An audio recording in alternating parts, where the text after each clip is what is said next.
Next question. On 1st of January, a situation as under is prevailing. Spot value of the commodity is 50,000.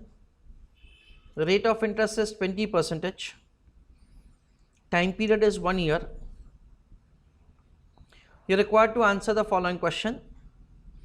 What should be the forward/futures price of the commodity so that arbitrage does not exist? Means we are required to find forward/futures price in an equilibrium situation. Put your answer in the chat box. So write down answer. F is equal to spot plus interest. Spot is 50,000 plus 50,000 into 20%.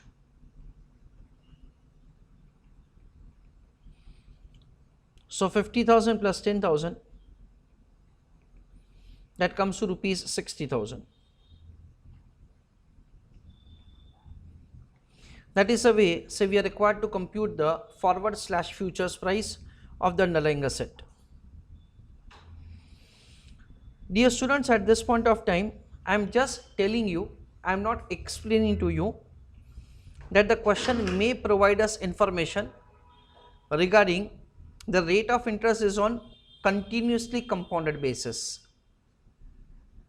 What do we understand with the term continuously compounded basis? It means that the interest is like continuously compounding.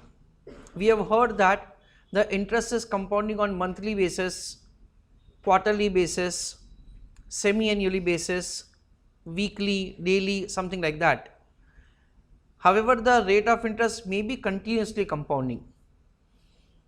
Of course, we are going to see that kind of questions later on. In that case, the presentation of the answer will be like this: S spot into e raised to RF into T. This is the way the answer is shown. What is the spot price? It is 50,000 into e raised to RF is what? 20% in this example. T stands for the time period, that is 12 divided by 12. So it is 50,000 into e raised to 0.20. The way we have the present value table, future value table, Z table, similar to that, say we have the continuously compounding discounting table, wherein we of course understand that if at all the rate of interest is annually compounding, then the effective rate of interest is equal to the stated rate of interest 20%.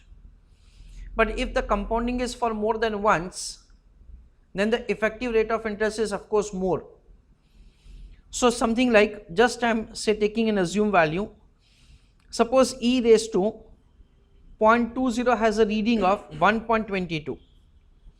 So in that case you will be having the answer for futures price as 50,000 into 1.22, that comes to an amount of 61,000. This is the way we are required to show the presentation of answer. As far as the forward or the futures questions are concerned, in that say we don't have to use the E factor unless the question provides us that say you are required to use the E factor. However, in the questions that say we are going to see called Black and Scholes model of the option valuation, that is say one of the method for the option valuation, in that we are going to follow the E factor. How to follow that? So that is what we are going to discuss. However, say for futures or the forward price calculation, number of times they provide us the information about the E factor. In that case we are required to do something like this. You don't have to write this answer, this is what just I am telling you, because it may happen that say you are doing any homework question and in that surprisingly something like this comes. How to read the table, that is also what we are going to discuss.